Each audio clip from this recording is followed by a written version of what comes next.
Hello everybody! Today we are going to talk about variables in the C++ language.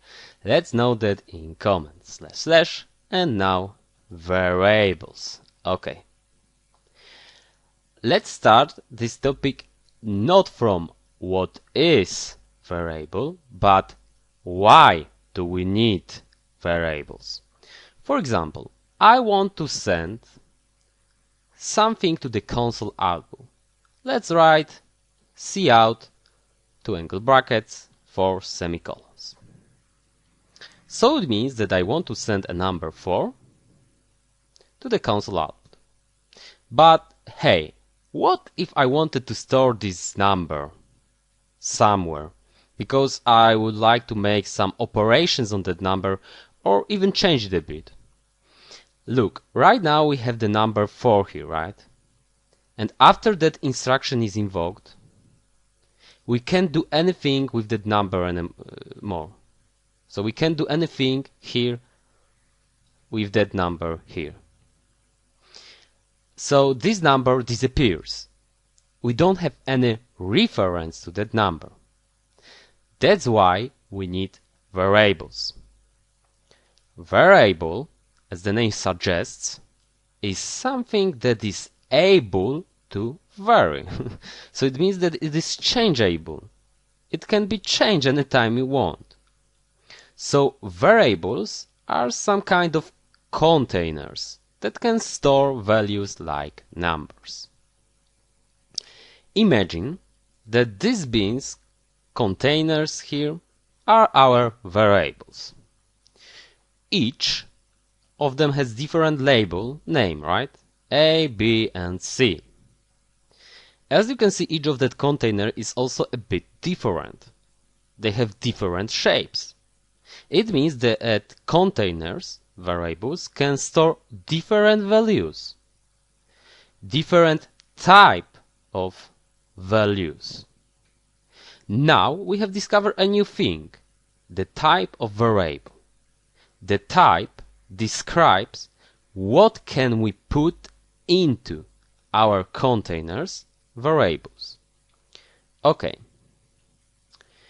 let's create variable in our program. Let's name it A. We have got only label now, name of our container variable. We have to also describe what can we put into our container variable. So we have to declare the type of variable. Let's start from the int, which stands for integer. Integer are numbers that have no fractional part and they can be negative. So now we can assign to our variable only integer. By assign, I'm meaning putting something into that variable, right? But let's stop for a second and think about memory in our PC. Is it unlimited? No. It is limited by our hardware because we can only assign subset of integer numbers. In our situation, we are allowed to assign to our variable named A numbers that range from -2 billions to about +2 billions. Let's do that. A equals, for example, 4. The equal sign allows us to assign values to our variables. The process of assigning value to variable is called initialization.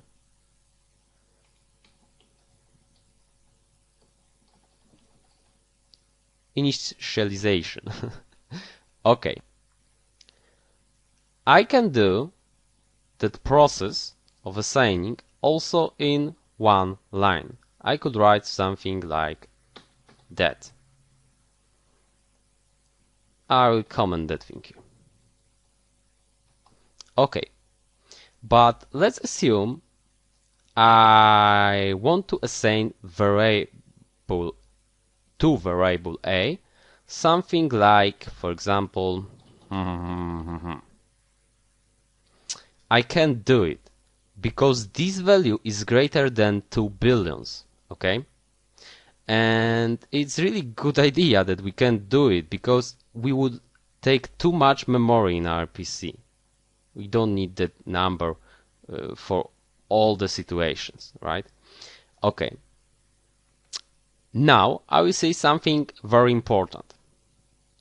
When you look at any book, what is the easiest way to find something inside? If I give you, for example, one section of book, or even only one word, and I will tell you to find this section inside a book that has 1000 pages, I'm sure it will take you a very long time to complete the task, right? What about the same situation, but now I'm giving you the number of page? You will find it probably almost instantly, right? In programming world, that situation is almost the same. The section word in our program is called label or name of variable, right? The page number is called address. Okay. So by using variable address, we can get to values faster. But this is a bit advanced topic and it is connected with pointers. We'll explain it later very precisely. But now I want you to know how to get address of variable. In order to do it, we have to write something like ampersand. It's ampersand. And let's do it in another line. Ampersand, and now the name of variable. Okay. Let's send that things to the console output. Let's do something like that now. Cout and cout ampersand a. Now let's build it. And as we can see, we have everything in one line. So we will add here something like and all. L stands here for line, so that thing here is indicating the end of line and it's adding the enter at the end, right? So now when I build it, as you can see, we have in 2 lines 4. In the first line there is 4, right? And in the second line we have the address of that 4. So we have the address of the variable. When we write something like a, we are declaring variable. Declaring means that we are informing compiler that there will be somewhere in our program something named in our situation a.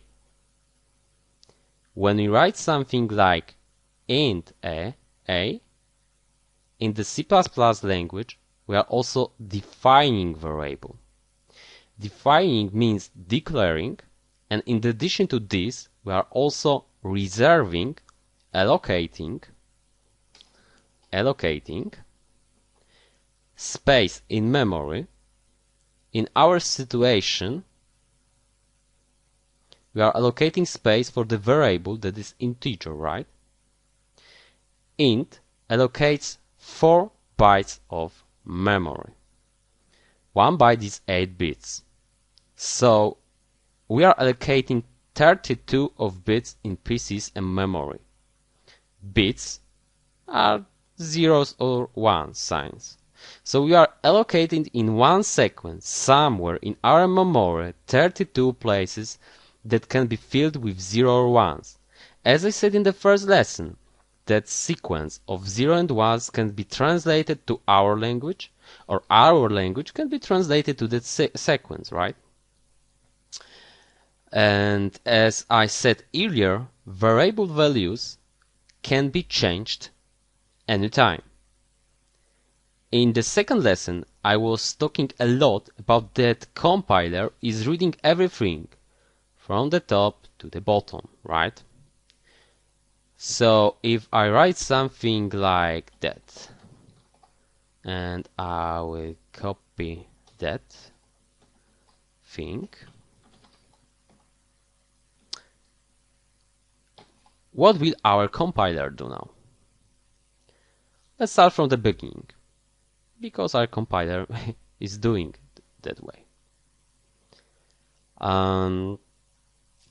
So our compiler is including the IOStream library. It will use the std namespace, and then it will invoke the main function.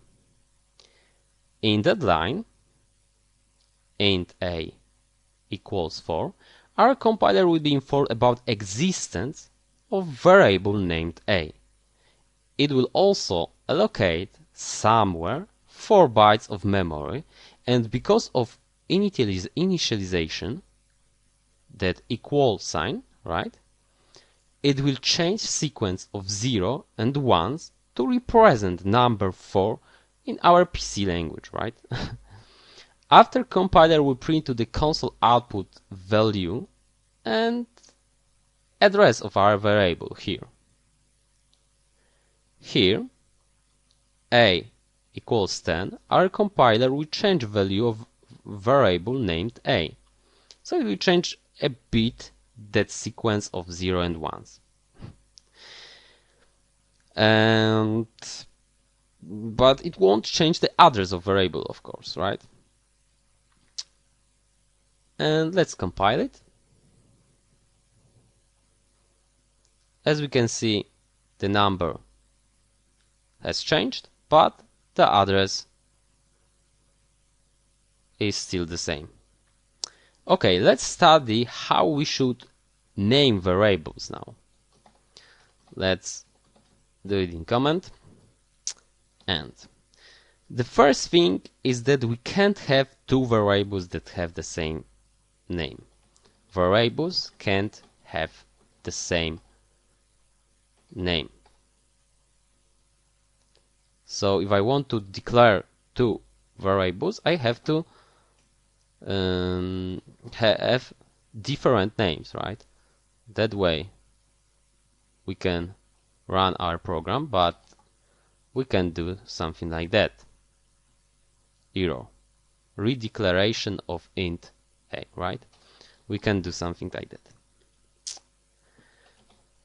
that. We can start the name of variable from the number, but we can use numbers in other places. So variables can't start from the number.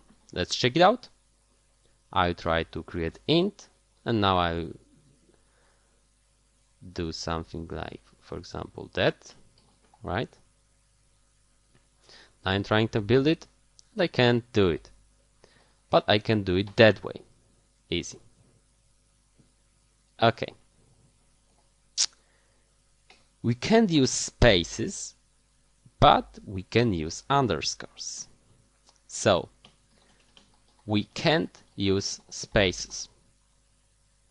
I can do something like int, and now I will do something like prime number. I can do something like that. Okay. But we can use, of course, the underscores, so I can do it that way. Prime number. That's all right.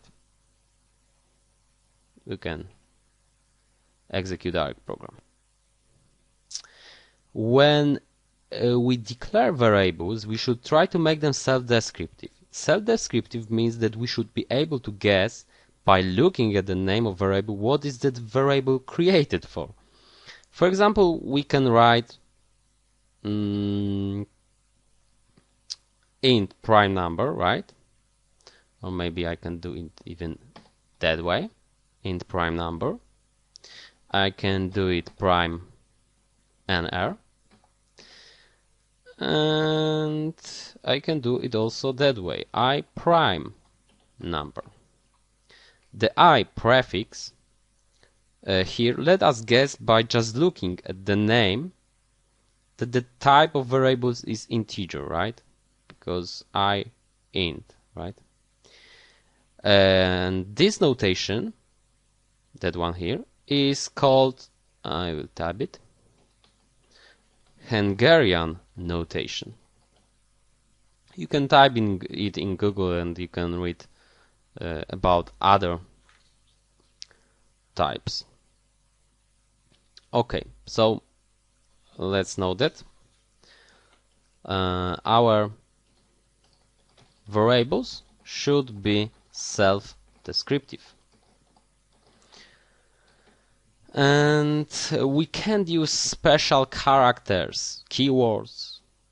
Let's see what we can do. For example, I can do something like int using, right? Because it's the keyword. I can do that way. It's not working.